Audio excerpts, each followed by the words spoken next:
Right. So today, so we want to move on to our next subtopic in introduction to computer. So that is storage devices. Okay. Right. So far, we have covered introduction to computer, and also we covered evolution of computer history. Then the big topic, the most important topic, computer architecture. And last time we covered input and output devices. So today we want to cover storage devices.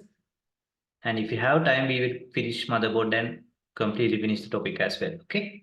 Right. So let's move on to storage devices. So your note is available in the Google Classroom. If you took it a little bit earlier, make sure you take it again because I uploaded a little bit updated one about half an hour ago. Right. Storage devices. Okay. Right, so let's straight away go into our lesson because these are the easy topics. Okay. Right, storage devices. So last time we discussed input-output devices like keyboard, mouse, to printers, screen, and so on. So today we move on to storage devices. So storage devices are used to store your data and programs. So a lot of students forget about programs. Storage devices are used to store both data and programs. Okay. So for example, your hard disk, you keep your data and program. Memory, we load data and program. And even registries, we have data and program statements. So don't forget it. Though we loosely sometimes call data, it's basically data and programs. And also computer storage is hierarchical. So actually we have discussed these things on the introduction to computer. Right? So it's hierarchical. So we'll go through the hierarchy. Okay. So at the top, you have the registries. So registries are part of the processor itself. Then cache memory. Then your main memory or the RAM. Secondary storage. SSD or hard disk. And tertiary or the backup storage like pen drive, CD, DVD, and so on. And again, you have the ROM, which is used to keep firmware. Okay. Anyway, we have gone through this. So when you go up, it become more and more higher speed, and cost is also getting up. Okay, but you need less and less capacity. So therefore, when you go up, capacity or the capacity comes down.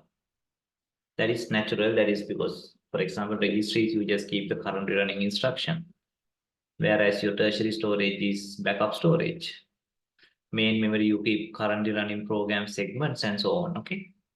So therefore, in general, when you go up, speed goes up, cost goes up, capacity goes down. Right. So remember, we can subdivide storage into two: volatile and non-volatile. So volatile means when you switch off, the content are lost. Switch off means to switch off the main power supply, or you just shut down your computer. So if the content is lost, that is volatile storage. Volatile means not very stable. It doesn't mean that the content are not stable, but the moment you switch off the computer, contents are lost. And non-volatile is even when you switch off the computer, main power supply is not there, still the contents are there. So basically up in the hierarchy, you have the volatile. Lower, you have the non-volatile. So then someone will ask, why do we need volatile storage up? When it is volatile means it's basically it's keep it in electrical charges. So electrical charges are volatile because when you switch off, electricity discharge. So then someone will ask, why do you want to keep it in electrical charges? Because it's faster to access. Yes, it is volatile, but faster to access. Here, you need the permanent storage, but then it is not fast. That is fine. So that is why we have a hierarchy of storage from registries to secondary storage. Okay, so if you have any doubt, if you need me to explain more, let me know. So otherwise, we'll just concentrate on your university, your A-level syllabus. Okay. There was a mistake in the quiz question. which is there in Google Classroom. So if you tell me which quiz and which question or question number, I will have a look at it. Okay. So either you can use the chat or preferably you send post it to the WhatsApp group or to my number. I will double check. Maybe there can be a small mistakes here and there because those are newly added quizzes. Okay. Or if you just now tell me, or you can talk or put it into chat, the quiz and the answers, we can double check. Okay. Right. So while the class process proceeds, if you put their question, maybe the question and the answers or screenshots or whatever, or just after the class. Okay. Whatever the way. Right. So if you find any of the debatable answers or wrong answer that you feel, just let me know. Okay. So that is very important so that I can fix those. Okay. There can be because those quizzes are newly added. Okay. Right. Right. So we can subdivide storage into volatile and non-volatile. Okay. Volatile and non-volatile. So volatile means when you switch off, the contents are lost. Non-volatile means when you switch off, still the contents are there. But non-volatile is faster because we keep it in electrical charges. Right. So this is another classification of storage, online versus offline. So this is little bit different connection. So online means basically it is directly connected to your computer or the motherboard. Or at any time you can access it. Okay, at any time you can access. Offline means usually it is not accessible at any time. Basically, you need to fix that storage to your computer and then only you can access, like pen drives, CD, DVD. Usually we keep it separately. But if it is part of the storage that is fixed into your computer, or at least through the internet you can access it at any time, so then it is online storage, like your registries, cache memory, main memory, ROM, secondary storage, even cloud storage, you can take it as online because when you these days when you switch on your computer, you have the internet connectivity, like your Google Drive, Microsoft OneDrive. So those are also now considered as online storage. For example, in my laptop, I have C drive. So I have the C drive, I have the D drive, then I have the Google Drive. So Google Drive is always online because I usually whenever I switch on my computer, I have the internet, Wi-Fi connectivity. So therefore, these are online storage. Plus my main memory, registry, ROM. So those are all online storage. But if I have pen drive, usually I keep it separately. If I have a CD, DVD, I keep it separately. Those are considered offline. Okay. Right. So online storage versus offline storage. Right. So now let's go by the hierarchy, starting from the top to the bottom. Right. Most of these things you know because we have done the computer architecture also. But let's follow this also so that we can finish your syllabus. After going through the note, I will show you which part we have covered in the syllabus. Okay. So remember, we are just covering the syllabus as well. Right. Registries. So registries are storage. So remember, registries are not doing processing. Registries are the storages in your processor, very specifically storage in your ALU. Of course, ALU is part of your processor. So remember the fetch, decode, execute cycle. Your instructions are, for one instruction is fetch from memory to the registry or special registry called instruction registry. Then this instruction is decode, and the control unit will send the relevant control signals. And remember, when the instruction is executed, the relevant data must also be in the other registries.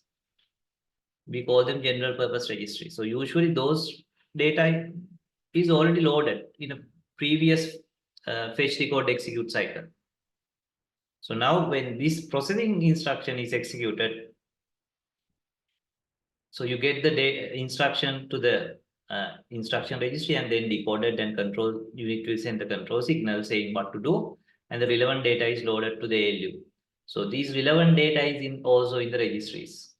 So therefore, this is a general purpose. These are called general purpose registries. These are also registries, and this is called instruction registry. It's also registry. All these are in the computer ALU. And there are a few more registries also, like status registries and so on. Okay. So those are called registries. So registries are storage devices inside the ALU. So therefore, those are very high speed because it must be comply with the microprocessor speed, processing speed, and also very tiny because at a time usually we process one instruction. So therefore, you need registries to keep that one instruction and relevant data and maybe some intermediary data statuses and so on. Just few bytes or few kilobytes of registry. And definitely it is volatile, and that is the fastest in the storage because this is inside the processor. Okay, this is inside the processor. Right. So let me take your question. Right. So I'm just referring to the question related to quiz. Okay. Let me double check the answer is correct. Which of the following party may have access to your privacy data? Right. So this is related to privacy. Remember, you have the ethical privacy security, and I gave you a quizzes for that. Okay. Let me double check the answer. Which of the following party may have access to your privacy data? Social media provider, yes. Messaging service provider, yes. Email service provider, yes. Telephone broadcasters, no. Operating system provider, yes. Because sometimes operating system can send some data to their servers. So yes, the question is wrong. Actually, it should be may not have. I'll fix that. Okay. It should be may not have. Which of the following party may not have access to your privacy data? So then what is that? Television broadcasters. Why television broadcasters don't have the privacy data? Anyone? Anyone? Just use your common sense and tell me, or just type it to the chat. Why is it the television broadcasters don't have your privacy data? There's a very simple answer, just a common sense answer. So privacy data means your private data about your name, residential details, or maybe health records, or your different activities like internet activities, your address book. So those are the privacy data. So why they don't have that television broadcasting networks? Yeah, in a way, yes, because they don't have the access. So that is acceptable answer. But if you go a little bit more specific answer, okay, so they don't require internet. Okay, so I think you are telling it a little bit indirectly because you have not done the anyway, you have not done the networking subject yet. So therefore, I'm not expecting the very technical word. But anyway, your answers are correct. So the simple answer is when it comes to internet is two-way communication. So you get some data, and from your machine also there can be data going out. Right? You can access data from other machines and servers as well as there's a possibility that you are sending data to other machines because it's two-way communication. But television is one-way communication. It's all we are getting their signal. That's all. And nothing is sent from our side to television network. Actually, they are not aware of who is accessing it. Of course, these days they are aware like the POTV and so on, dialogue TV, because those are digital. So that is sort of the extension to the internet. So I'm referring to the traditional television broadcast. Actually, I should have used the word traditional television broadcast because they are broadcasters. So they just broadcast it. No incoming signals or communication from the users to the television network. So that is why they can't have any privacy data. Okay, right. So I'll fix that question. Thank you that you informed that. Okay, so it's very important that you do these quizzes. Okay, right. So let's get back to our discussion. Uh, uh, so therefore, registries are the fastest, and you need just few bytes because you just need registry storage to keep the current running instruction and related data, and maybe for a short period the results until you write it back to the memory. Okay, right. So that is very high speed storage, and also non volatile storage resides in the microprocessor or the very specifically ALU. right? Very high speed, very limited capacities, just tiny number of registries, maybe maximum 100. Actually, usually you don't need 100 also, maybe about 50, 30 registries are enough. Okay. Right. So now we move on to main memory. Of course, between main memory and registries, there's a cache, but we'll look at the main memory and then look at the cache. Okay. Right. So what is the purpose of main memory? Another name for main memory is primary memory or the RAM or random access memory. Or technically we can call it dynamic random access memory, DRAM. Okay. So whether someone says main memory, primary memory, RAM, DRAM, you are pretty much talking the same thing. They are referring to the same thing. Okay. Right. So first of all, you must know what is the purpose of main memory.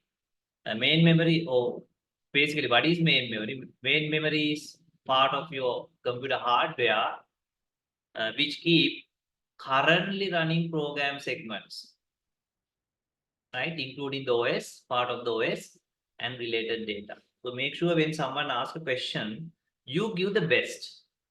So when you know that you have the best answer, that is how your confidence is built, right?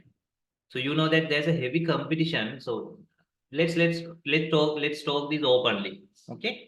So there's a heavy competition among especially parents, not simply not among students. There's a heavy competition among the parents to send their daughter or son to something like Royal College, Vishaka College. Why? Right? Why? Simply because they think that is the best. They think. I don't think that is the best, but they think that is the best, or the majority thinks that is the best, right? And therefore, when students goes there, they think that they are the best because they are in Royal, they are in Vishaka or Anand. So that is how they get the confidence. It doesn't mean that if you are not in Royal or Vishaka, right, you are not bad, okay, or you are bad. No, sometimes you are better than them, right? But sometimes you don't feel it like because you are not in Royal or you are not in Anand or Vishaka or Samudradevi or whatever. Okay. So therefore, how do you build your confidence? Not because you are in that is school or this is school or your O-level results. You first feel like I have the best answer. Right? I have the best. You are the best. So if you feel like you are the best, it doesn't matter whether you are from Colombo or Kandy or Anuradhapur or Matale or whatever or Jaffna. Right? So you must feel like I am the best. Of course, not artificially, genuinely. I have the best answer. There must not be there. No one should be having a better answer for this one than my one. So that is where your confidence is built. Genuine confidence. Okay. So therefore, if someone asks what is the purpose of main memory? So main memory keep the running program segments and related data. For example, right now my computer is not running PowerPoint, so therefore I know that definitely PowerPoint is not in my memory. But right now I'm running PowerPoint is I'm running PowerPoint, so therefore part of the PowerPoint is in my memory, right? Part of the PowerPoint, okay. But right now I am not running something called I have installed something called Photoshop, but definitely Photoshop is not in the memory because I am not running it, okay. So definitely Zoom is in my memory, part of the Zoom program. So you can double check, right? So you can go to Task Manager. You can go to Task Manager, Performance, Memory. So this is how much it has been using. In my case, almost 8 GB is being used. And you can go to the processors. And you can see how much of memory is used. 90% of the memory is used. Yes, performance also says like that, right? Almost 8 GB. And when you go to the process, you can see which programs are taking the highest memory. You can see Firefox is taking 491 megabyte. Zoom is taking 273. Google Chrome is taking, because I'm running Google Chrome. If I close it, that will be released. So no longer Google Chrome is there.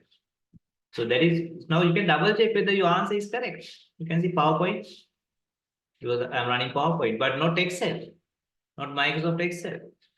Okay. You can see not Microsoft Excel. So therefore, you can double check whether your answer is correct also, right? Because we are giving scientific answers. Okay. We are giving. Okay. So let me answer this. Right. Because we are giving scientific, logical answers, even you can double check whether you are giving the correct answer. Okay. And make sure you have the best answer. Right. So therefore, what is the purpose of main memory? Keep the currently running program segments, including the operating system, part of the operating system, and related data. So I have hundreds of PowerPoint presentations in my computer, but right now, this computer storage PowerPoint or the part of that PowerPoint is in the memory, but not the computer system PowerPoint or ethical issues in ICT PowerPoint. It's in my secondary storage, but not in my main memory right now. Okay. Right. So another name we give of the main memory is DRAM, dynamic random access memory, because there's another type of RAM called static random access memory, which is used in cache memory. Right. So another name for main memory is what? Dynamic random access memory, or simply we just call it RAM. Right. So there are different RAM technologies, right? RAM technologies which are mentioned in your syllabus. That is why we are discussing. Of course, your syllabus directly mentioned about DRAM, but anyway, these are all DRAM. Right. Synchronous dynamic random access memory, SDRAM, double data rate synchronous dynamic random access memory, DDR SDRAM. So DDR means double data rate synchronous dynamic random access memory. This is simply synchronous dynamic random access memory. Okay. So right now your RAM is basically a particular version of DDR SDRAM most of the time, 99% of the time. Most probably it will be a DDR4, DDR5 if you are reasonably new laptop or somewhat new laptop. So these are the DDR versions, double data rate SDRAM version, DDR2, DDR3, DDR4, DDR5. Okay. So when you go from one version to the other version, usually what happens is the capacity increase. It supports higher capacity and also speed increase, usually less power consumption. So things are getting improved. Okay. So therefore, what are the main memory of the DRAM technologies? SDRAM, DDR SDRAM, and different versions of DDR SDRAM, DDR2, DDR3, DDR4, DDR5, and so on. Okay. So why do we call it synchronous dynamic RAM? SDRAM. So the synchronous means it is actually before SDRAM there was some other DRAMs. Okay, historically, I mean in 1970s, 80s. Okay, but synchronous dynamic RAM came in 1990s latter part. So here why do we call it synchronous? Because it is this particular RAM that make your memory synchronous with processor. Synchronous means time-wise, same speed, same speed. So before that, processor is faster, memory was slower. Processor was faster, memory was slower. I mean before SDRAM. So with the SDRAM, things get synchronized. Or the RAM became as fast as or support the speed of the processor. That is why we call it synchronous DRAM. So then the double data rate, right? Double data rate synchronous DRAM. So that basically made the speed double. So that is why I said double data rate. So that is something came in again 1990s latter part after this. So all of a sudden data rate was double. So the main reason actually, the reason you don't need to understand. So it usually, it used to access memory in the rising edge only. Rising edge. But with DDR SDRAM, double data rate synchronous dynamic RAM, so they start accessing data in both rising edge and falling edge. So therefore now one clock pulse is feel like two clock pulses, right? For DDR SDRAM. So therefore all of a sudden data access speed doubled. So this is the data access speed. Your memory also has a speed. how many number of bits can be accessed within a particular second. So this new technology, oh, now it's quite old, made the data access speed doubled. So that is why they call it double data rate synchronous dynamic RAM, because now data is accessed both rising edge and falling edge. And now what we have is these double data rate synchronous dynamic RAM. But of course, afterwards came the version 2, version 3, version 4, version 5, and so on. Oh, those are all double data rate, version 1, 2, 3, 4, 5, and so on. Okay. So these things not only for the exams, right? Because if you are doing IT, or whether you are doing IT or not, you must aware of these things, right? What is inside your laptop, what is inside your motherboard. Okay. So maybe you can ask from ChatGPT, what is, how do you call the modern RAM, or what is the type of course there can be some newer versions as well. Modern RAM technology. So if you are interested in hardware, usually you know these days, right? You can see DDR, double data rate, SDRAM. So DDR4, DDR5. So those are the latest. Okay, DDR4, DDR5. Okay, and also some variations. Don't worry about these things.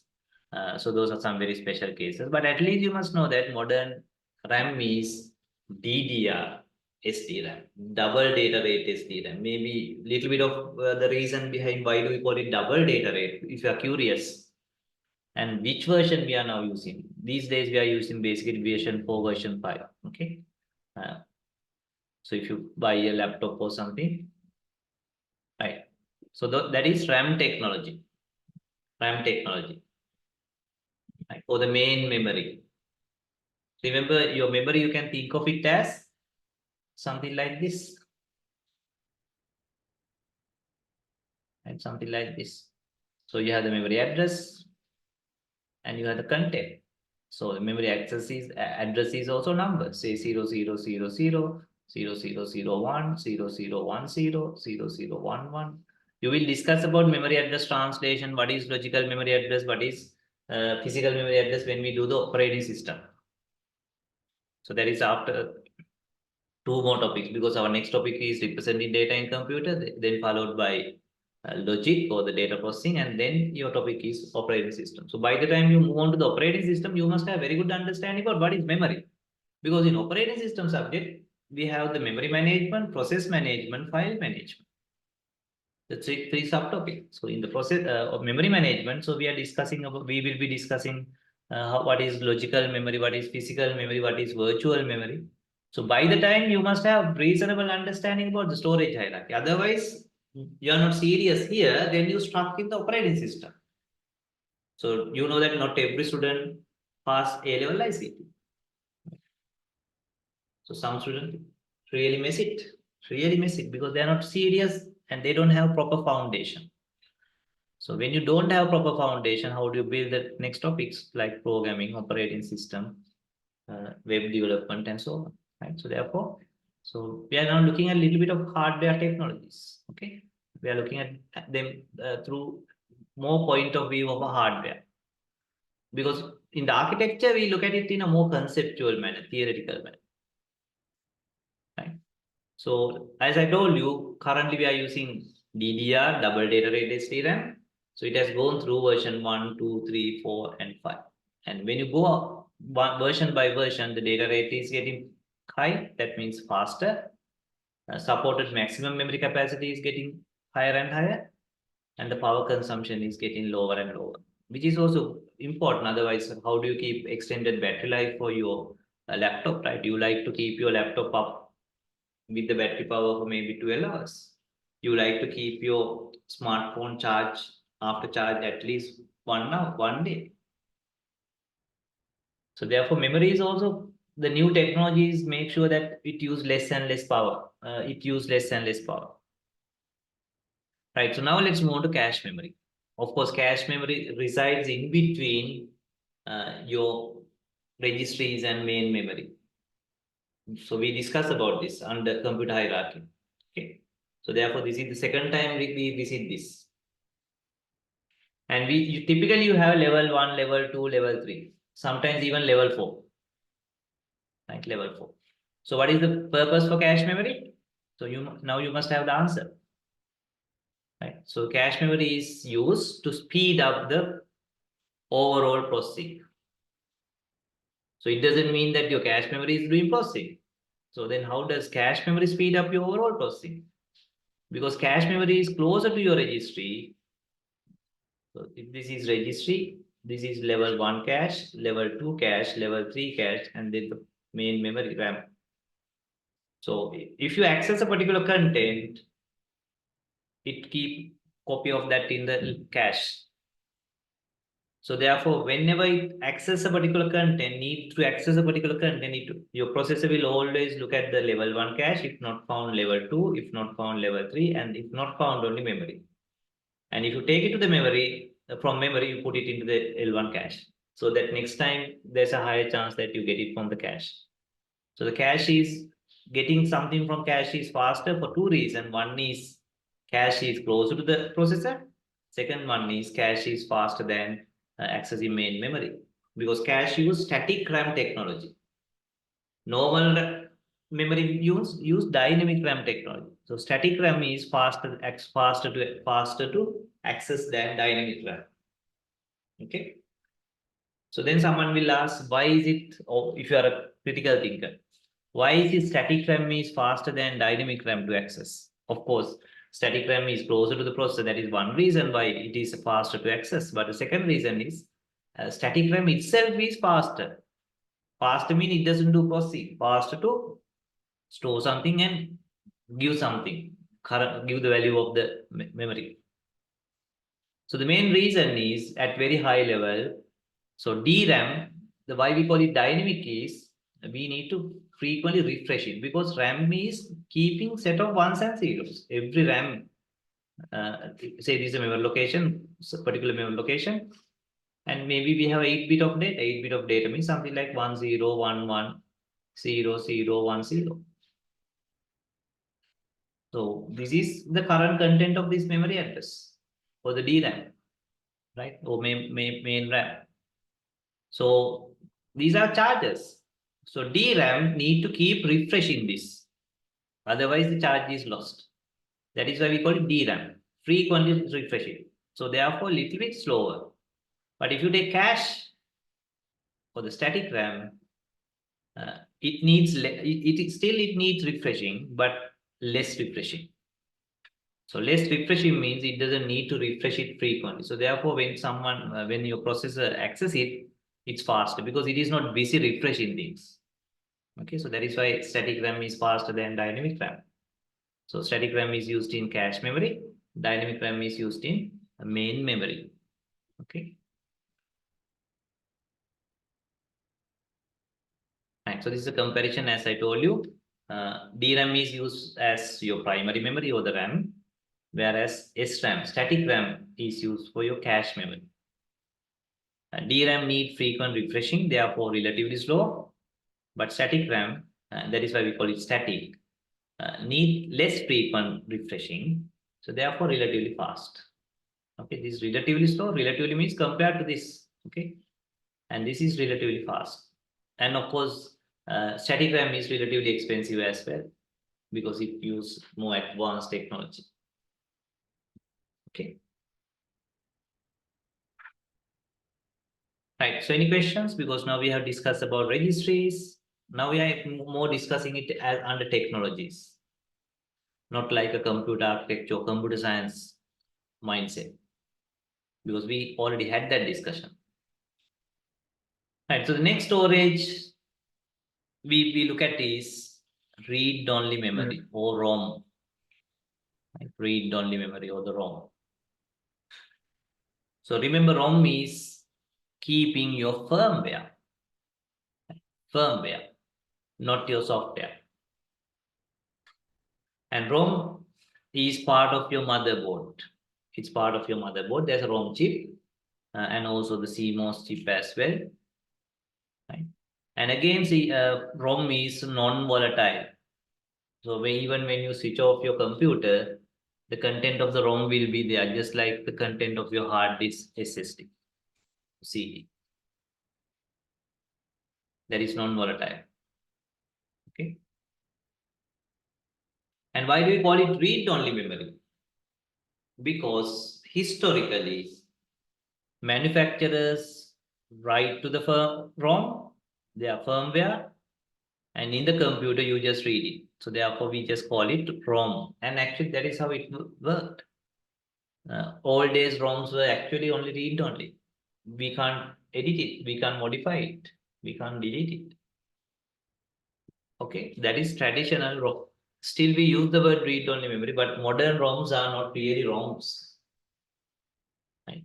They are not really ROMs, but as a tradition we just call it ROM. Okay, we just call it ROM. Actually the modern ROMs are writable ROMs. It's a crazy thing, but anyway still we use it. Okay. So what are the key tasks of ROM? The key firmware. What are the three types of firmware? We have already discussed those. BIOS, CMOS settings, user preferences, and micro instructions or the micro programs. So the micro programs are helping your processor by pre-processing certain instructions. It's like a program, but low-level program. Okay. Related to machine codes.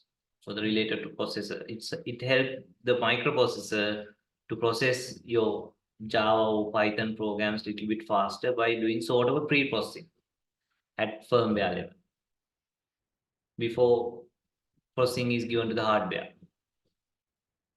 Right. So what are the three components? BIOS, CMOS, microcode. So those are there in your ROM. Right. So as I told you, the ROM technology has evolved, just like the RAM technology, right? Double data rate RAM. Right. So synchronous DRAM, double data rate, synchronous DRAM, and DDR2, DDR3.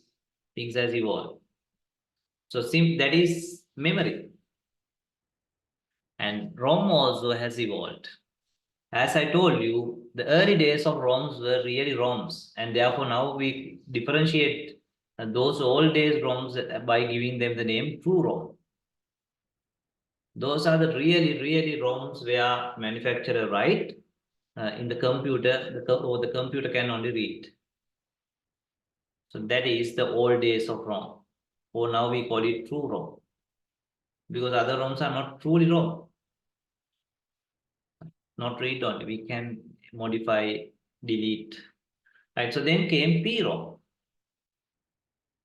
Programmable ROM. So the difference is here manufacturer write at the manufacturing process. So basically when you manufacture ROM, the content is also written as part of the manufacturing. That is the ROM era, or the true ROM era, 1980s and 1990s. And then came programmable ROM. So the difference is we can write it, but after manufacturing. So that means we don't write the content or the firmware at the manufacturing process of the ROM. First we manufacture the ROM, and then the manufacturer write it using special devices. But once the manufacturer write it, it cannot be modified or rewrite. So therefore, we call it programmable ROM because it can be programmed by manufacturer, but not by the end users. And then came EPROM, erasable programmable ROM. So now we have a little bit more control. Remember, PROM also written by the manufacturer after manufacturing. We have no control. But in erasable programmable ROM, the ROM can be erased, right? Erase, but not while it is in the computer because you need special devices. You can erase it using ultraviolet light and read few times. Okay. So erasable, yes, we just call it erasable. Actually, we can. Why do we want to erase? Because we want to write something new. So Those ROMs were called erasable programmable ROM.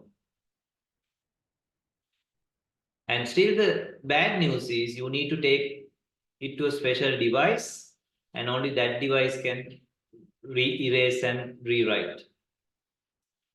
Your computer, your laptop, you don't have that gadget device.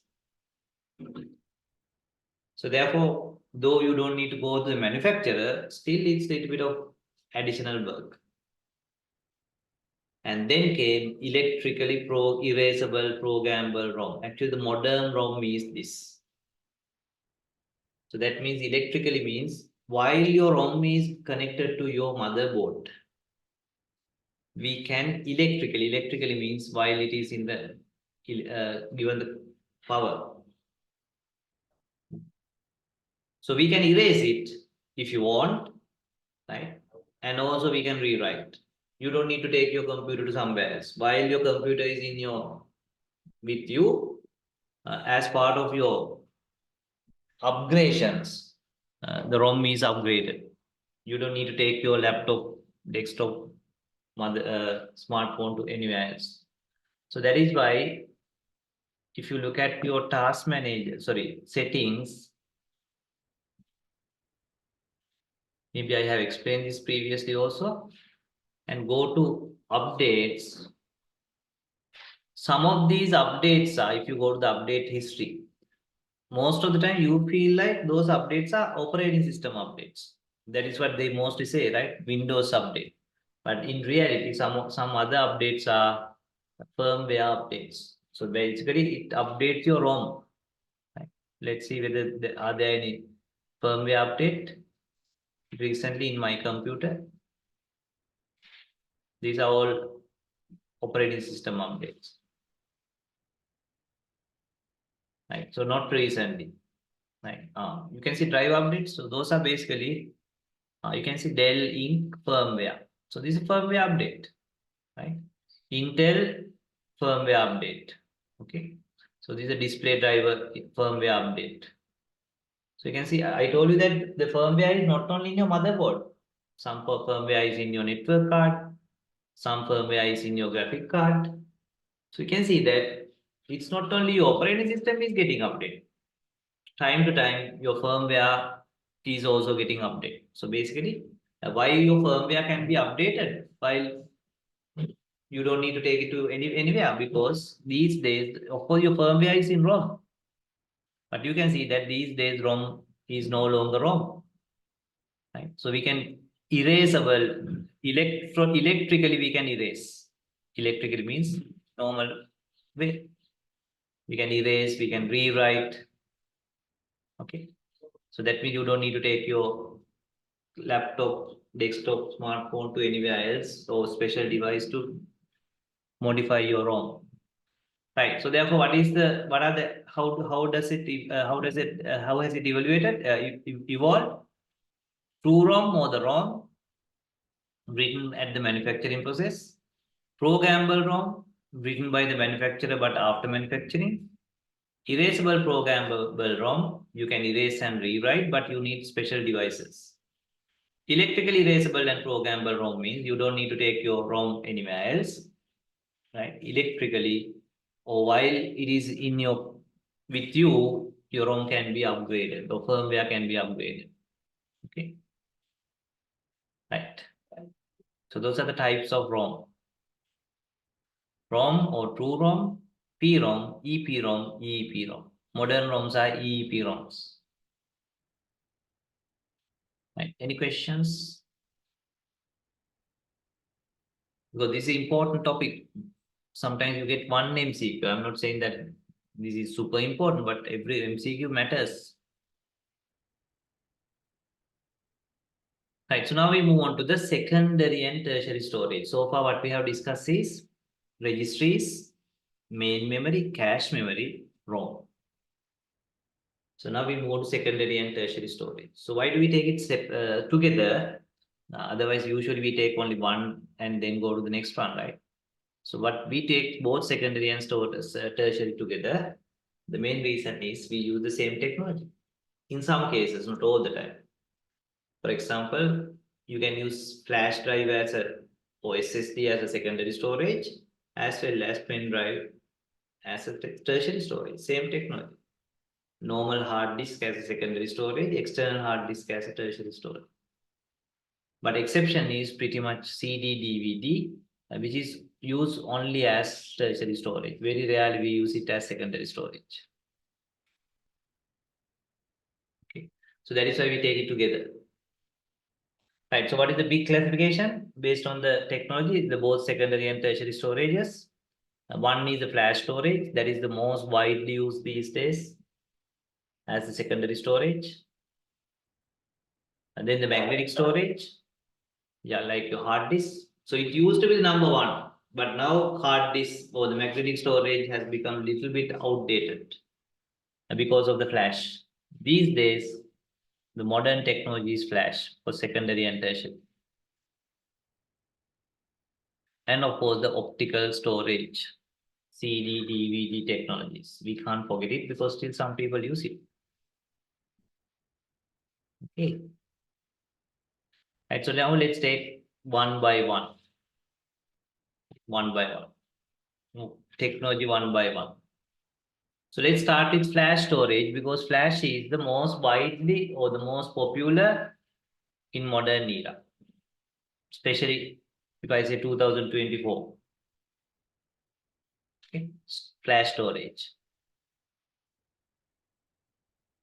So flash storage is evolved from EEPROM technology used for ROM.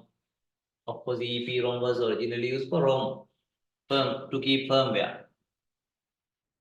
But they found that this technology is super cool and they start using the same technology for building secondary and tertiary storage. That is how pen drives SSDs came into the picture. So what is the technology we use? EEPROM technology or the modified, enhanced version of EEPROM. So usually your ROM has a tiny battery power. Very tiny but battery power. Okay. But they did some research and development and make that EEPROM technology storing data or contents with very little charge, very tiny charge, and that charge level is not lost for years. Even when you haven't used that for years, still the charges will be there. So therefore, flash storage is an improvement from the ROM technology, EEPROM technology.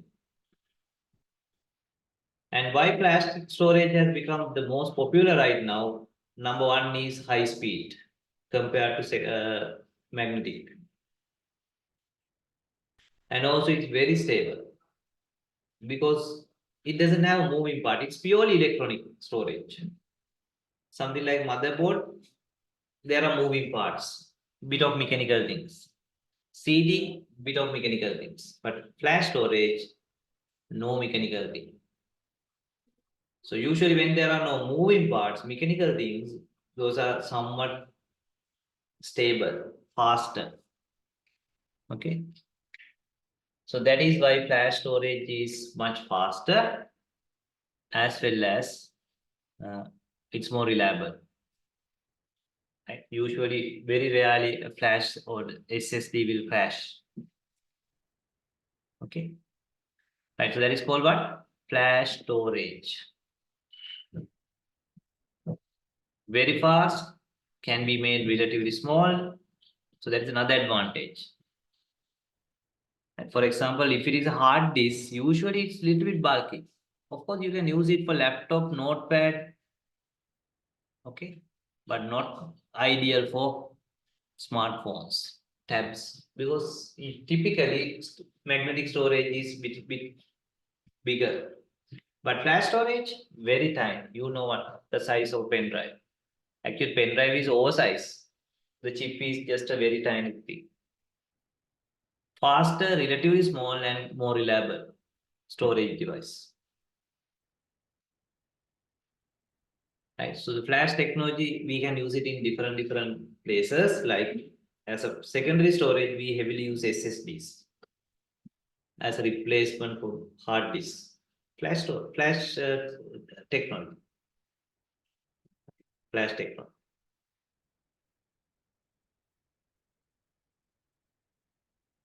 Then as tertiary storage, or backup storage, same technology, flash technology. So it comes in different names. Most popular is USB drive, or we call it just the flash drive, or sometimes we call it pen drive.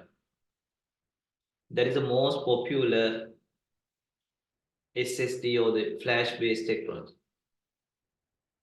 Then some variations like SD cards, multimedia card, XD picture card, compact flash cards. So those are all using flash technology. But these are tertiary storages, backup storages. And you know that when you buy a pen drive, you should sometimes they even give 10 years of warranty. Sometimes they give even lifetime warranty because they are pretty sure about their reliability. It doesn't mean that these items get crashed, doesn't get crashed, but yes, it can crash, can be crashed, but very rarely. Or by the time it get crashed, you are no longer interested in that device. Maybe a new technology has come. So then also they say we give lifetime warranty because they know that no one is taking it in 5 years.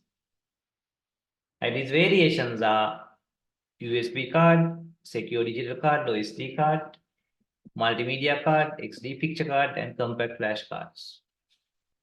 So you don't need to memorize, but if you are using smartphones, electronic camera, maybe you're familiar with these because mostly these things are fixed into smartphones, tabs, and so on. Okay. Right. So that is flash-based storage, permanent storage. So our next interested technology is magnetic storage. Again, we can use it for secondary as well as tertiary. If it is secondary, we call it hard disk. Tertiary, we call it external hard disk.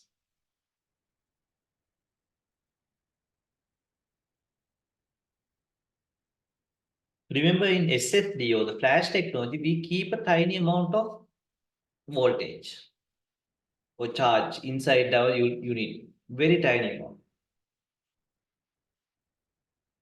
to retain the content. But when it comes to there it is charge. That is why it is fast also. I told you accessing charge or with this charge or not is way faster than any other physical phenomena like magnetism. In magnetic storage, we use magnetism as the theory or the concept. Remember, we keep binary data. Binary data. So what is the advantage of using magnetism to store these data? Anyone? What are the advantages of using magnetism? I need a theoretical answer. Because ultimately we want to store set of ones and zeros.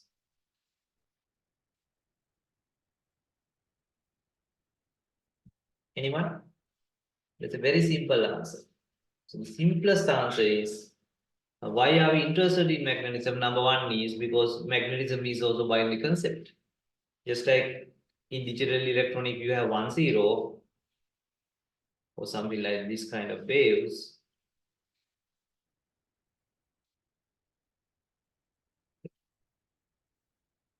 So here we use magnetism. North, south. North polarized, south polarized. North polarized, south. Maybe if one is north polarized particle, something like this, okay. Maybe zero is south polarized. Maybe again north polarized, again north polarized, maybe 1 0, 1 1 0. But these things are happening at very microscopic level, okay? Very tiny level. By the way, that is the idea behind magnetic storage. Okay, polarize. Because when you apply some magnetism to your device, it can retain it for some time. Unlike charge, which is quickly discharged. right? Magnetism. So what are the magnetic storage devices? Mainly hard disks these days, and also hard disk is also getting obsolete. But about 10 20 years ago, we had diskettes and magnetic tapes. And diskettes and magnetic tapes as well.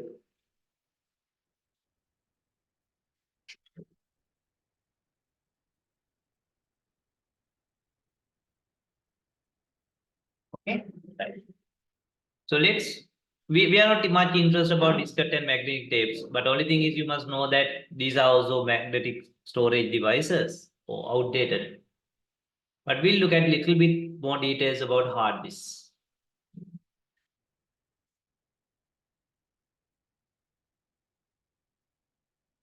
Hard disk used to be the most popular secondary storage device for about 3 decades until about 2000. It's only after around 2000, 2005, SSD took over hard disk. Anyway, let's look at how the hard disk work. So your hard disk has set of disks, not just one disk, set of disks, set of magnetic disks. Okay. And each disk can be logically viewed as something like this.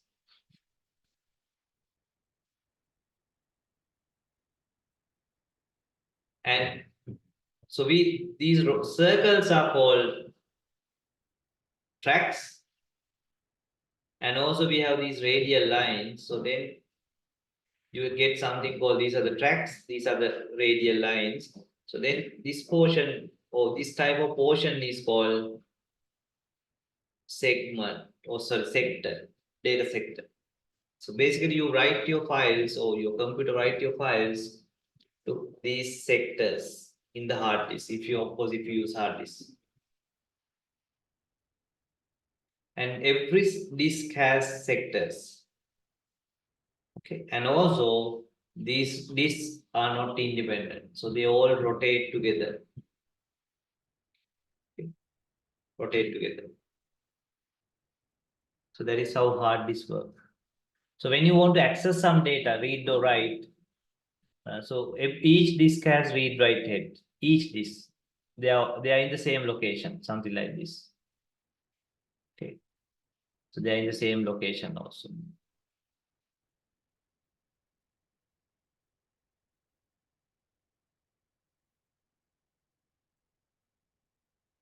Right, so that is a very gentle introduction to how the hard disk work. So this is much more clear view. Okay, so these are each and every disk, and it has sectors and tracks, each disk, and these are the read-write heads. Each one has its own read-write head.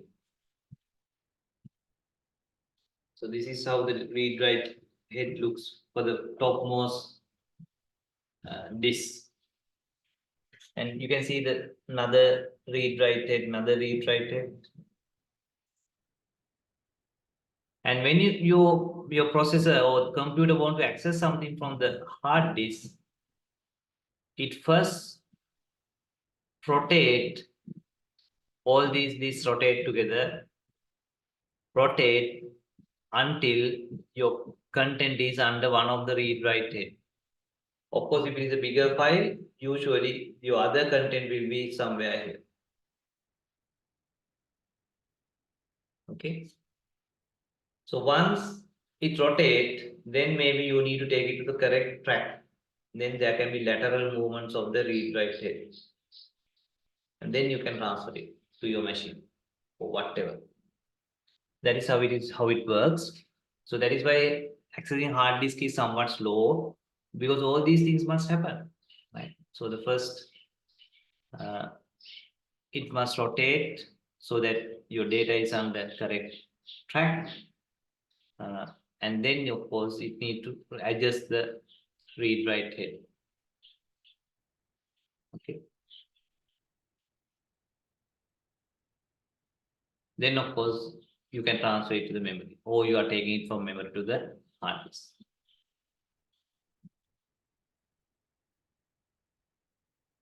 Right, I already explained how the data is accessed in hard disk. So first the arm movement is there so that your read-write head is on the correct track. Then relational rotational time so that it rotates, so that your read-write head is right above or below the device, and then the data transfer time. Okay. Right. So remember, hard disk can be either internal or external. So internal means inside your CPU, or inside your computer, you keep it, fix it to the motherboard. So if it is an internal hard disk, usually we go for SATA cable, the new approach. In good old days, we had no other option but to use ID cable or SATA cable. But these days, when we say hard disk, we always use SATA cables, not SATA cables. SATA cables are outdated, part of the ID. SATA cables are newer. Okay, so we will look at this little bit again when we discuss motherboard. That is anyway our next topic. Okay, so these topics are heavily interrelated. Right. So another magnetic storage based technology is diskette. Of course, diskettes are way outdated. I think I have not used diskette for last 20 years. I'm not planning to use it anymore. So basically, hard disk has set of plates and it's very high capacity, gigabytes, but diskette has only one plate. Other than that, the mechanism is the same. Again, you have the track segments, read write it, but just one read write it. And of course, by when we use diskettes, it's a ridiculous thing. The total storage was about 1.44 megabyte. It's less than 2 megabyte. But we used to keep our documents, photos in a diskette, and even software, some software. Sometimes we use about 6 diskette to install a particular software. So part 1, part 2, part 3, part 5. Right, so that is this hard disk and diskette. Okay. Right, so now we move on to our final technology. Second, this is pretty much tertiary technology, second not a secondary, optical storage. That is where the CD and DVD. This is the technology. CD and DVD are the results of the technology. So how does optical storage devices work? Like how do you save data CD, DVD? How do you read it? So remember, when you write to a CD, traditionally we burn the CD. Actually, we burn it. And if you take the CD out until about 10-15 seconds, it's very hot, relatively hot also, because we burn it. Right? How does optical storage device work? When you want to write something, we burn it. Maybe that means we are creating some lands and pit. So this is basically because earlier it is flat. Now it has some zero regions. Zero regions. So therefore now we have saved it maybe 1 0 0 0 1 and so on. Okay. So there's a logic for that. Don't worry about that. So just be aware what is the idea behind optical storage. So creating these lands and pits are called burning the CD. So therefore, when you write, basically you are using a laser beam to create some distortion in the surface. But when you read, that is where you use optical or light. Remember, already we have the islands and pits, right? Islands and pits, or lands and pits. Now you want to measure whether there's a 1 here or 0 here, or all 1. So how do you do that? We send, when you read CD or DVD in your CD-ROM or DVD-ROM, we send a light beam and see the reflection. And some light beams can come faster, some light beam take a little bit more time. So that time difference can be used to calculate this depth and so on. Okay. Anyway, it's not very important, but nice to have, nice to know.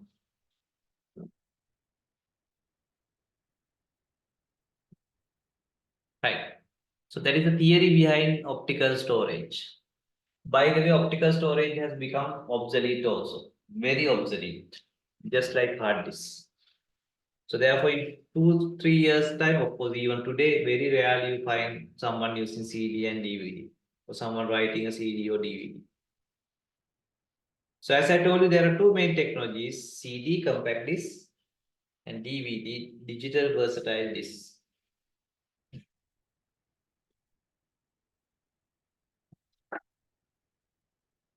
Right. So both are used only as tertiary storages, not as secondary storage or online storage. Simply because it's too slow to read.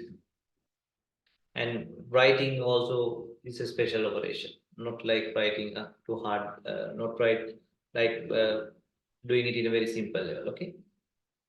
Right. So we have two technologies. So two sub technologies under optical storage, that is CD and DVD. Compact disc, the older one. Digital versatile disc, the new guy.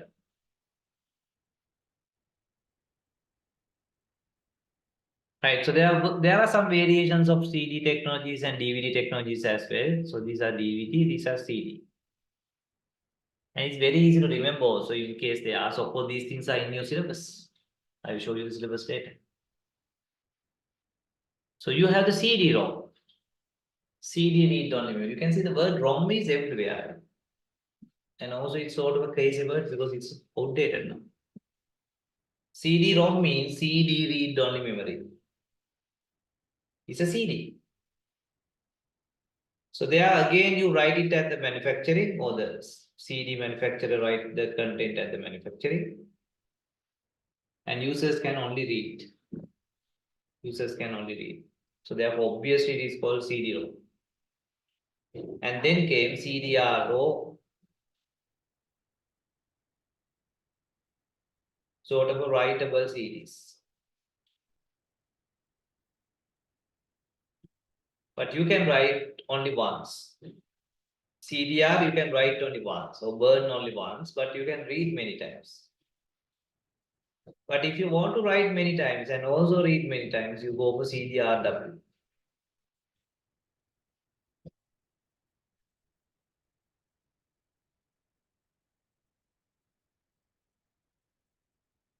Okay, so what are the variations? CD-ROM, CDR, that is write only once, read many times. CD-ROM only you can read, manufacturer write. CDRW is rewritable series. You can write and read many times. Right, so those are the CD technologies. So then DVD technologies. So many DVD technologies, a headache also. But anyway, you can see DVD-ROM is there, DVD-R is there, DVD read write. So this is pretty much like CD-ROM, CDR, CDRW. So that is why we say, see the patterns. That is the most important part of education. Some people just blindly memorize without studying. So if you study, you can see patterns, important points. Right. So therefore, these three you can easily remember, because CD also we have CD-ROM, CDR, CDRW. Right. DVD, truly read on DVD, writable DVD, rewritable DVD. And there was another technology called DVD plus RW. This is DVD minus RW. And then DVD plus R, DVD RAM, and adding to the headache, DVD plus or minus RRW. And this came as a solution because so many variations were there, those were not compatible. So therefore, this DVD plus or minus R/RW is sort of a compatible technology for all the DVD related things. And the bad news is there was another compatible version. So not just one. Now we have too many compatible versions also. Okay. So by the way, just you need to remember DVD-ROM, DVD-R, DVD-RW, then the DVD plus RW, then the DVD-R, DVD RAM, DVD plus or minus R, and DVD printing. Okay. I know it's difficult to remember. Don't memorize each and every word, but at least try to remember the first three because we found it in CDs also.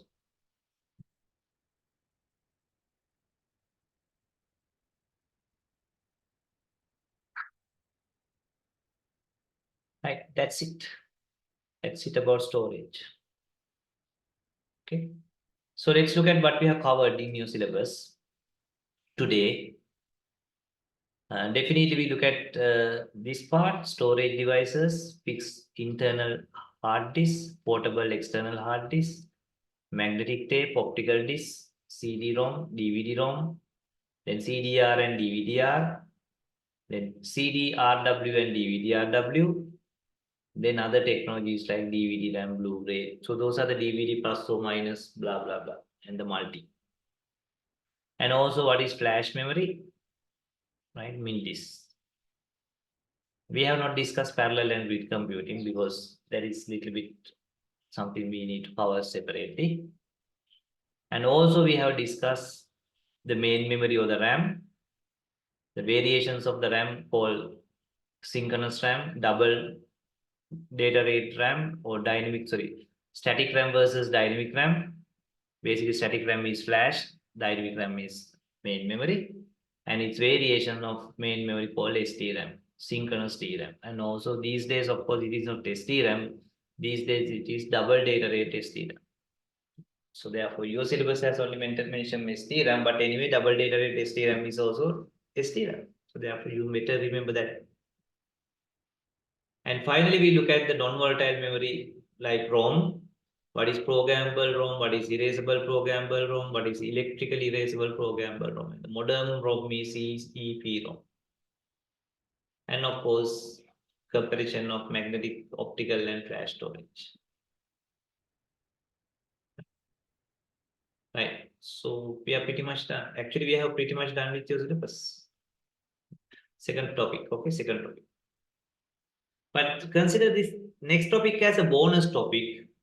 This is not directly mentioned in your syllabus, but I want to do it because otherwise there's a gap. Okay, there's a gap. This is for your confidence.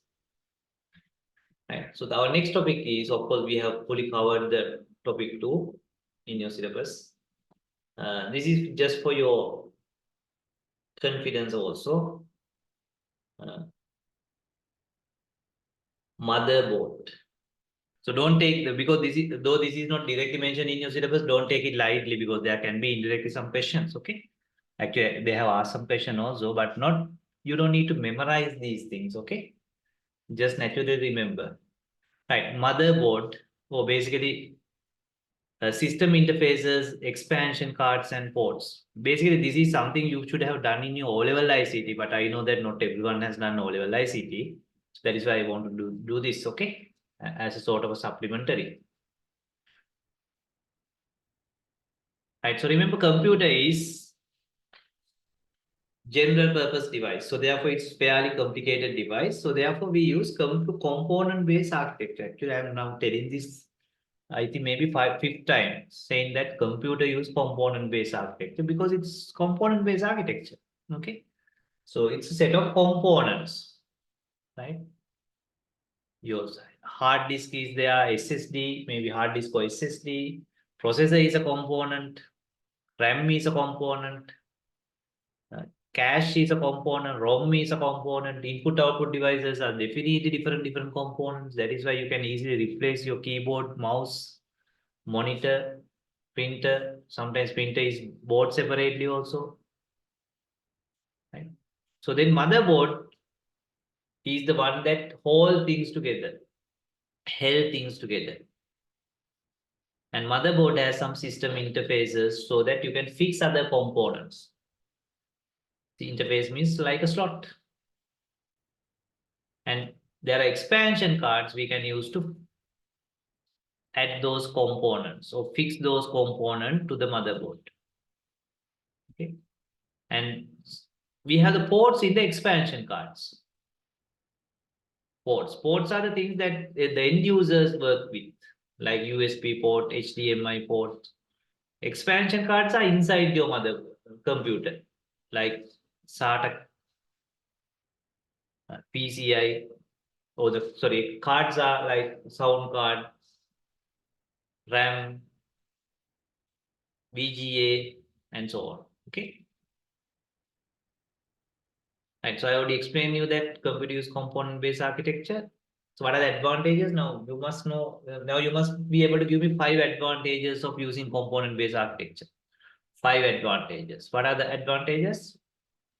Number one is when you develop it as set of components, different manufacturers can concentrate on different components. So that is how we have experts in microprocessor like Intel, AMD, experts in RAM technology, experts in SSD, hard disk. So different manufacturers manufacture those things, and maybe those are assembled by someone, something like a Dell, Asus.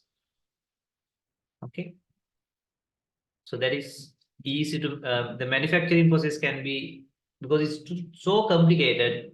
One manufacturer may not be able to manufacture it, but when you have the component architecture, different manufacturers can collaborate, and also easy to replace, easy to upgrade, easy to troubleshoot, right? So many things. So motherboard is holding things together, keeping things together. Right? Sometimes call it main print circuit board, PCB, or main board, main circuit board, system board, whatever the name it's, we are referring to this main circuit. But the funny thing is, this main circuit is not doing anything but facilitating the components to communicate and collaborate. Okay.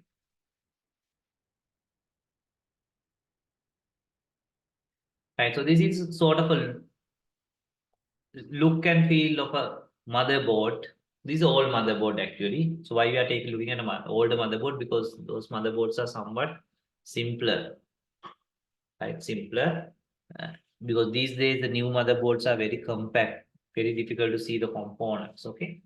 But some important points. So you have the processor slot where you fix your microprocessor. Then definitely you are interested in the RAM slots where you insert your RAM cards, memory cards. This is where usually we insert your graphic card, AGP, accelerated graphic port. And you can see this ROM and the CMOS, where the firmware related things. And some PCI slots. So these days PCI slots are very popular to connect other devices like network cards and so on. And maybe especially in all motherboards, there are two junctions called South Bridge and North Bridge, right? North Bridge and South Bridge. So those are two junctions. But in modern motherboards, you don't see a distinct North Bridge and South Bridge. Anyway, North Bridge and South Bridge is just two junctions, okay? And any other slots and so on, okay? So let's quickly go through these slots. Right. Processor slot, ROM chip, RAM slots, system interface slots.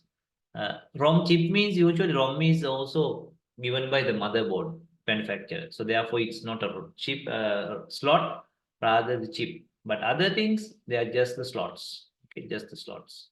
And of course, the North Bridge and South Bridge, the important junctions. Okay. So mainly your motherboard has set of circuit or lines, communication lines, and slots so that other components can be fixed. So these communication lines are called buses, you know that, and the main bus is system bus between main memory and processor, and other peripheral buses connecting other devices through PCI slots and so on. So the day by day you must feel better. You must be more confident, more you must have better understanding about how the computer works. Of course, still we have not done how the data is represented in computer, how the data is processed, logic gates, and also operating systems. So after those three topics, so you must have pretty solid understanding about, I wouldn't say sort of expert's idea, right? Because this is A-level ICT, but reasonably high understanding about how the computer work. So we are in that journey. Okay, right. So let's take one by one. Right. So remember, motherboard facilitate communication between other components. So motherboard is, that is why I told you, motherboard is not doing anything, rather facilitating, holding things together, facilitating other components to communicate and collaborate. So your main communication channel is called system bus. System bus. So that is between your main memory and CPU or the processor. Then you have the I/O buses or peripheral buses, which are also indirectly connected to the system bus. System bus means the communication line. Remember, the system bus has data bus, address bus, control bus. So we have already learned the theory behind this. So now we are looking at a little bit at hardware level. Remember, the system bus has 3 sub buses or 3 channels.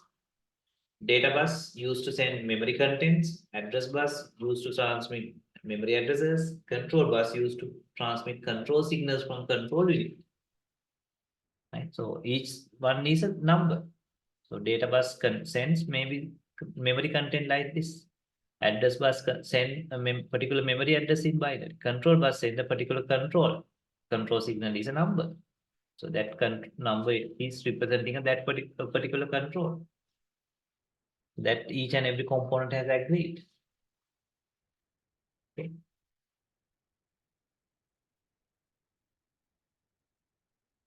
Right. So system bus has the front side and back side door. So front side is basically connecting memory and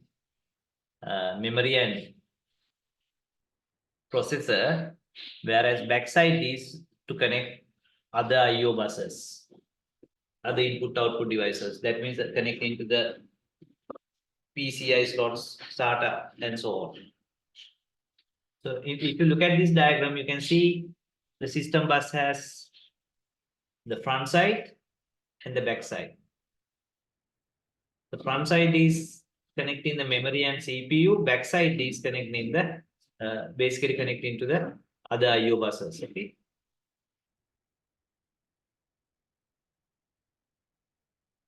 Right. Then, as I told you, we have the north bridge and south bridge.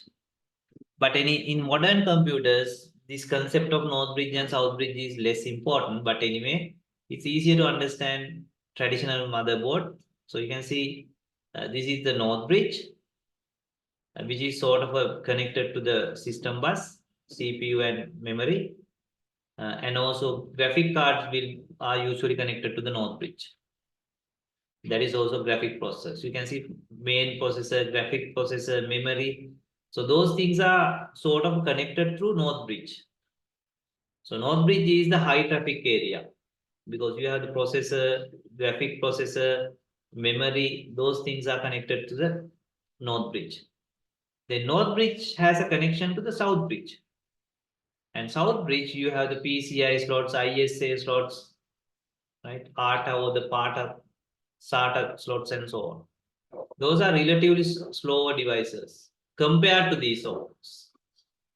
And you can see those are a little bit further away because those slots are connected to south bridge. But the processor, graphic cards, memory, those are connected or integrated through this north bridge. So north bridge is closer to the processor and high traffic junction. South bridge is little bit away from the north bridge, which is connecting other peripheral devices or the slots. Okay.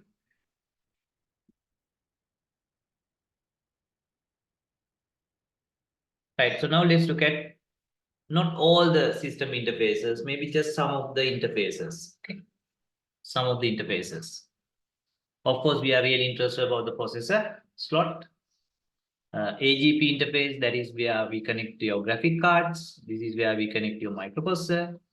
Memory slots, obviously, that is where we, for example, if you upgrade your RAM laptop from 8 GB to 16 GB, or 4 GB to 8 GB, definitely they have inserted another memory chip into the memory slot, one of the memory slot. So you must aware of these things. And then of course the PCI interfaces, super important, right? ATA, ISA, of course ISA is a very old one, so don't worry too much about that. Okay, right. So let's take one by one quickly. This is again the same diagram. Okay, so this is your main processor, CPU, memory, graphic slot, and this is your north bridge. So north bridge is also very close to this. And this is your south bridge where you have the PCI, ISA, and other connections. Okay. Right. Processor slot. So the processor slot is the main slot in your motherboard where you can fix your microprocessor. Maybe Intel processor, uh, AMD processor. Of course, your motherboard must be compatible with the processor. That is very important. You can't just fix any processor to any motherboard. So you must check whether that particular motherboard and that particular processor is compatible. Then only you can fix it. Otherwise, maybe you can fix it, but it won't work. Okay. Right. That is called process slot. So usually on top of the processor, we fix the cooling fan. So if you are not very sure where about in your laptop or desktop is your processor, see whether you can hear the cooling sound. That is where exactly your process. So usually the lot of heat is generated by processor. The most amount of heat is generated by processor. So that is why on top of the processor we mount the cooling fan. Cooling fan. So that it can extract or take out a lot of heat. Okay. And so that is your processor slot in the motherboard. So then you have the ROM chip. That is not a slot, that is a chip. Because usually the main ROM is provided by motherboard vendor. Motherboard vendor. Okay. So this is a gigabyte motherboard, BIOS, and so on. Okay. BIOS, CMOS, microcode code will be available here. And of course, it must be compatible with your processor.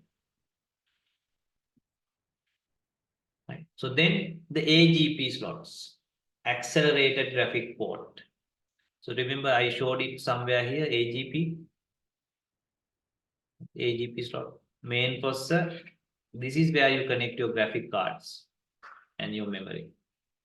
So if you have AGP slot, usually it is in brown, sort of a brownish color slot, where you can fix your graphic card. Graphic card. In some computers, you can't fix graphic card, or usually you have onboard graphic on board. That means you don't have separate graphic card. But if you have separate graphic card, that is better performance because then you have dedicated server for graphic processing. Right? Graphic processing. Right? For example, in my case, even on board also, usually now these days you have separate graphic processor. Okay. For example, if I go to my task manager and go to performance. So you can see in my case, I have CPU, right? CPU. At the same time, you can see I have two GPUs. So this is my main processor CPU. Of course, this is my memory, this network card, and so on. And now you can see there are two GPUs. Right? Two GPUs. One is active, other one is not active right now. But this one is active because I'm broadcasting a Zoom session. Zoom session. Okay. So therefore, when you have a GPU, your CPU have less work because CPU can concentrate on main processing. CPU can concentrate on main processing because the GPU take care of most of your graphic processing. Okay, that is the idea. Yeah, BIOS means basic input output system. Yes, correct. Okay. So basically BIOS. So when you switch on your laptop or computer, you can see that initially there's a black screen because initially your BIOS or your firmware is in control. Then it does some power on self-test for post and see whether all the components are working, hardware components are working, and then only, so that is during your black screen. So usually these days your black screen is take only few seconds, so sometimes you don't see it. But about when I first used my computer about 10-20 years ago, so that black screen also take about 1 minute doing various tests and so on. So therefore, we felt the firmware is in control, but you guys don't feel it much because sometimes you don't see the black screen at all or very few seconds. So then all of a sudden the operating system is starting. Okay. Yeah. So the ROM is basically having your BIOS, basic input output system. Basic input output system means system drivers, driving your processor and so on. Right. So then you have of course, if you have the AGP slot, you can fix your graphic card or graphic processor, external graphic or the separate graphic processor. That means you don't rely on the onboard graphic.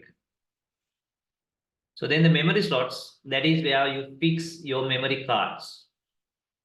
Right? Memory cards. So for example, if you want to upgrade your memory, so they will check whether you have extra memory slots. Sometimes you have. Then they will say, yes, we can upgrade it. Maybe we can add another 4 GB. Okay. But there are some laptops, these are sort of a sealed. In that case, of course, you can't do anything because those are sort of a seal to your motherboard. Okay. But that is in some laptops, yes, but some laptops you have that flexibility. Of course, if it is a desktop, usually you have the flexibility.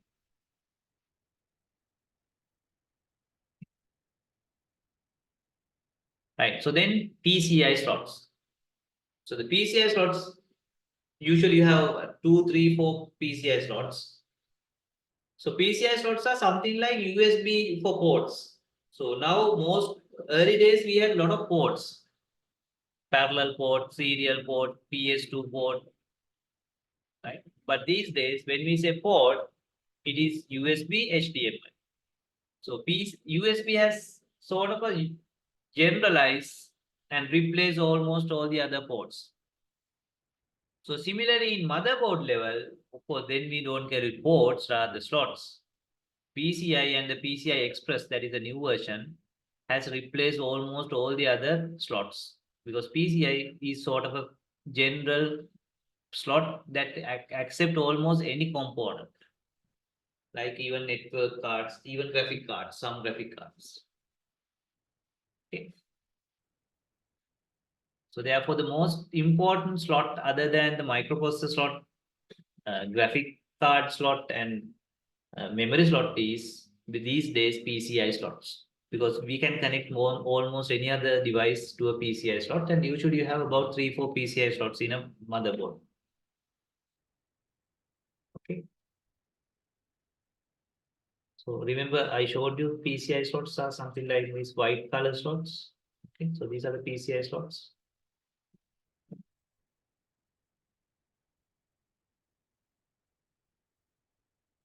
Right. So then you have the SATA interfaces, usually 1 or 2 or sometimes even 3-4 SATA interfaces. So usually when you want to connect your SSDs or hard disks, we go by SATA cable. So this is SATA cable.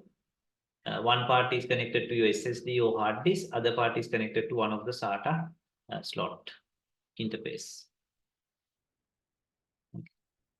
So we can connect solid state drive, SSDs, hard disks, optical drives. So SATA has effectively replaced old-fashioned PATA. Okay. Older version was called PATA or the IDEs, integrated digital electronic IDE cables, which was very bulky. But SATA cables and SATA interfaces are much more compact. So remember, SATA is the new approach. PATA, parallel LATA, was the old approach. Or another name for parallel LATA is IDE cables. Okay, sometimes you might have heard it. Right, so those are the main slots. Of course, there are some more slots which are pretty much outdated now, like ISA slots and so on. Okay. So then, as I told you, we can fix different components or cards using those slots. So that is how the component-based architecture is. The computer is made using component-based architecture. Right? So what are those important cards or components? Obviously, the number one is your CPU or the processor. Processor. Of course, that is like the heart or the brain of your computer. So this is connected to your CPU or the processor slot. Of course, it must be compatible processor, clock speed, and so on.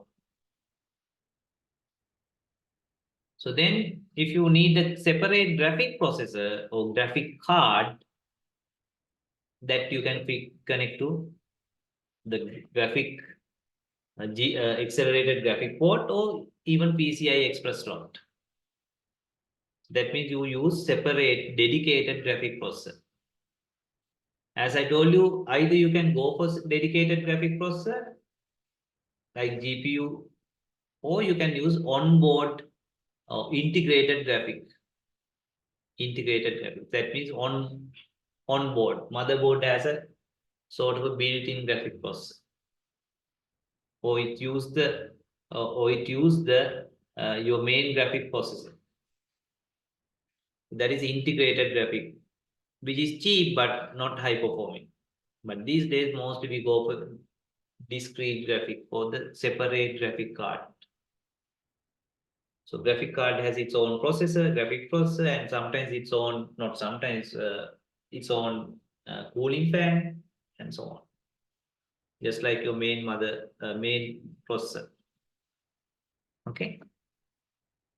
So that is graphic processor or the graphic card. So then you may have sound card. Sound card. Because you need audio microphone, audio out for your external speakers and so on. So it is your sound card that convert your analog audio signal into digital data. And all that is when you input, then output, your digital data sound is converted to analog sound wave and sent to your microphone or earphone. To your earphone or microphone, what you get is an analog sound wave. So you basically that conversion is done by sound card.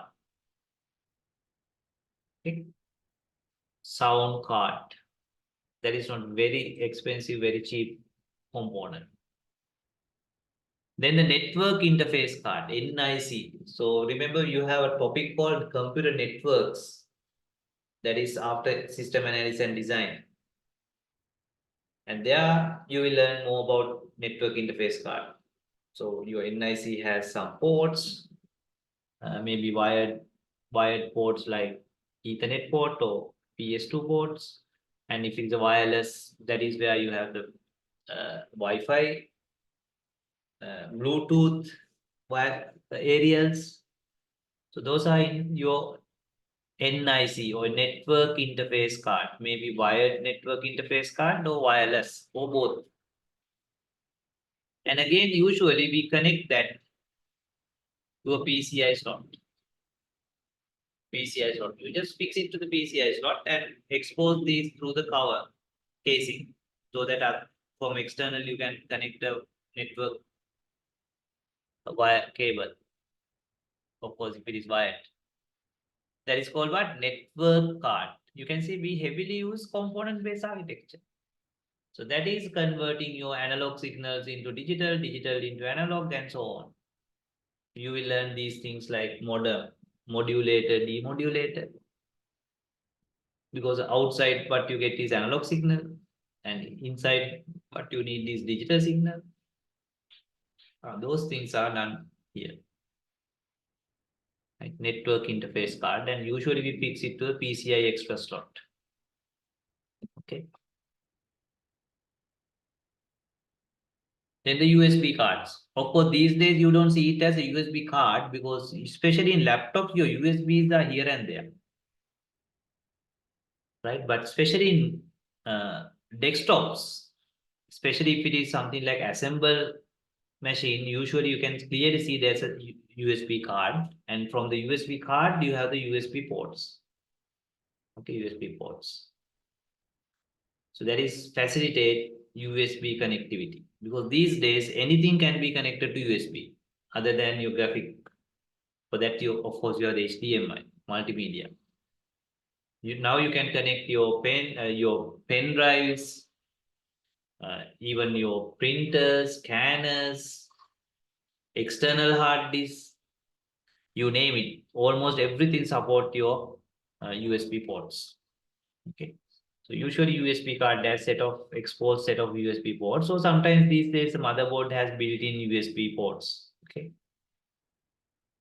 USB stand for what? Universal Serial Bus, which is sort of an industrial standard right now.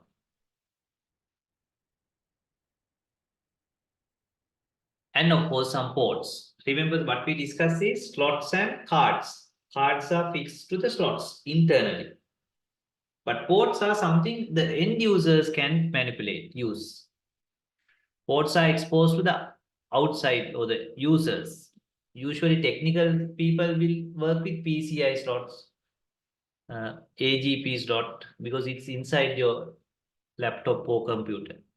But ports, end users work. Of course, most of these ports are outdated, but it's good to aware of these ports. Okay.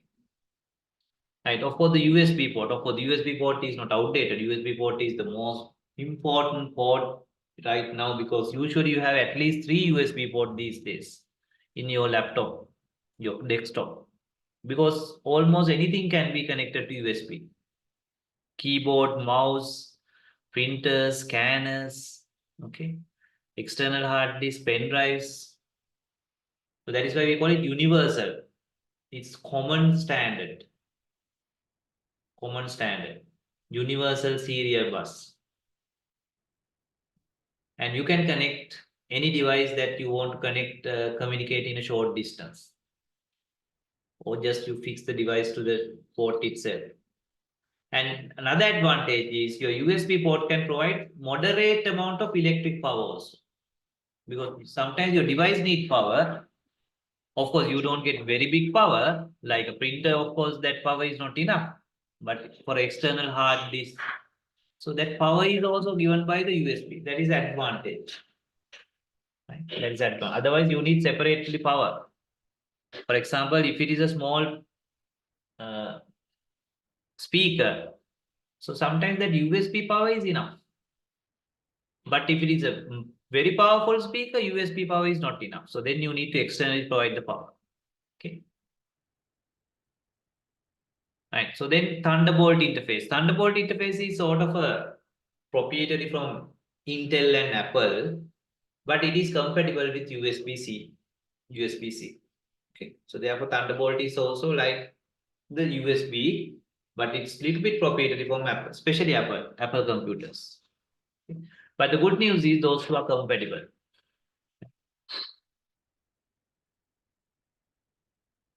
Then sound ports. You know these things, like you connect your microphone, external microphone, your earphone, like you know these things, right? Then the VGA.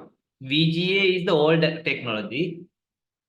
Maybe you have seen these kind of cables in all monitors, right? So we call it VGA connectors or VGA ports. This is the VGA port in the motherboard or the your computer. Of course, these days you don't buy VGA ports because this has been replaced by, of course, all desktop. You may have seen this, but new laptop, new desktop, what you see is not VGA, HDMI, high definition multimedia interface. So this is multimedia, not video. So that means it support both video and audio. Video and audio. So it carry audio signal also, because sometimes your projectors and those devices has speak also. Then you send both video and sound. And of course, it's high definition, high capacity, better quality. Okay. So if you want to connect to an external projector, external monitor, usually we go for HDMI port and HDMI cable. And some other outdated ports, these are outdated ports. These days we don't use the serial port or the COM port. You better aware of these things, okay? So an old port that we used to connect mouse, modems, printers in 1990s and 80s. COM port is another name for serial port. And then the parallel port. It looks the same but slightly different. This is serial ports. Parallel port has more pins. We used to connect printers and so on, printers, scanners, where we send large amount of data parallelly. Okay. Right, so that is called parallel port. So then we had PS2 ports, again outdated. Two PS2 ports, one for mouse and one for keyboard. And we had game ports or the MIDI ports. Anyway, those are all outdated. Effectively, all these things have been replaced by USB ports. Okay, right. That's it. That's it. Okay. Right. So that's it about computer introduction to computer. Now we have fully finished. We have fully finished topic 2 also. Okay. So therefore now we can move next class. Maybe we can do some past paper questions also if we do MCQs. And then we will move on to topic 3. Okay, topic 3. That is representing data in the computer. Okay. Right. So now we are done storage and motherboard. Right. We stop at this point, right? Thank you.